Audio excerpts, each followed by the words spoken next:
Moondrop just released an update to one of their most famous units and the set that redefined what budget IEMs can be. But is it any good? Well, what did they change? And does it live up to the legacy that the original had? I'm Obi from Obi Audio. Let's take a look at the Moondrop Chu 2.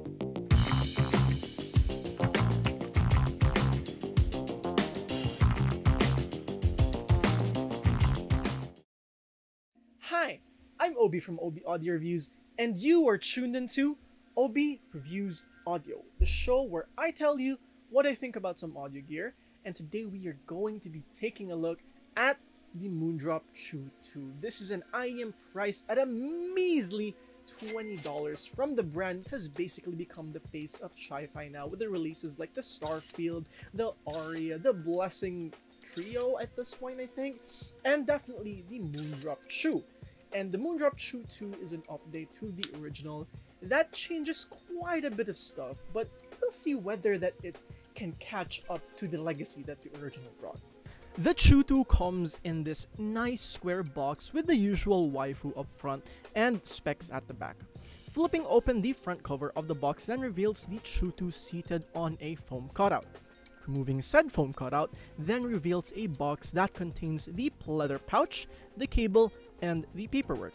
As you may have noticed, there are no spring tips included with the Chu 2, which is quite a bummer.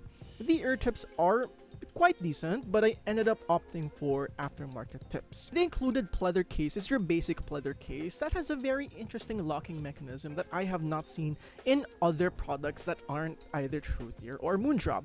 I wouldn't say it's the most secure, but it's definitely more than enough to keep your IEMs from being scratched. Overall, decent inclusions for $20 even without these spring tips. Moving on to the build and fit, you get basically the same shell as the Chu and LAN at that matter, but with a detachable cable.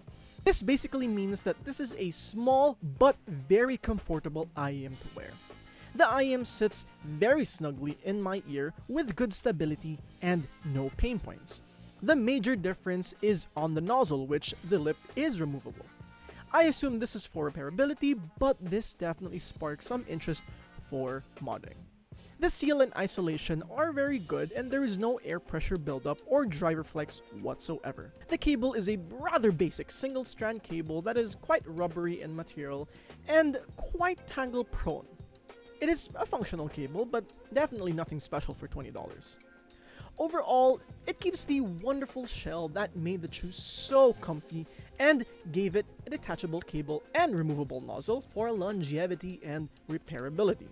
And while the cable really isn't remarkable, it's at least usable. And moving on to the sound, if you were expecting Chu to have a similar sound signature to the original, then I'm sorry to disappoint you, but the Chu 2 takes a completely different approach into its tuning, still following the Moondrop VST of Target, but bordering a V-shaped sound signature. This means that the bass is very, very powerful, it hits deep, it's thick, it's juicy.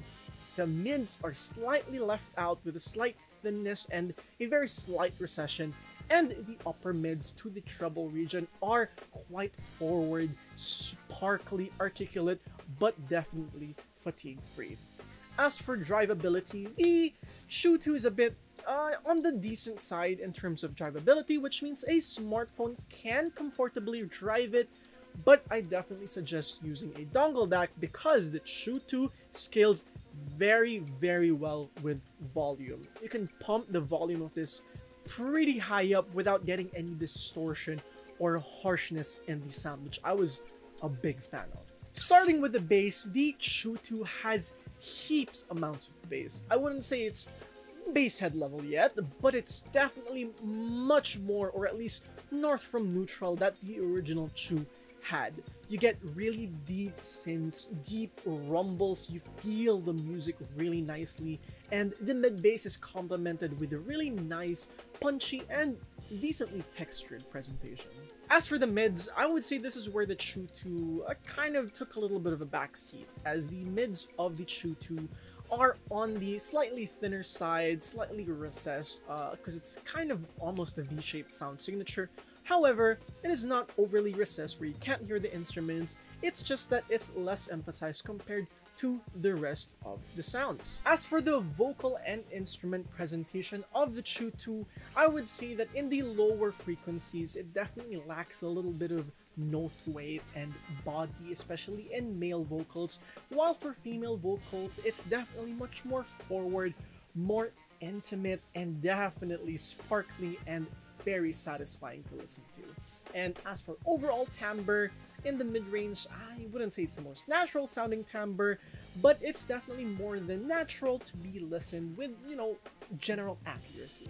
And moving on to the treble of the Chu 2 is definitely one of my favorites, as this sounds really clean, really crisp, with really good detail and extension, but there is no harshness whatsoever. There's very little harshness in really poorly or badly mixed songs, but on almost all of the songs that I listened to, it sounded very clean and it sounded so satisfying.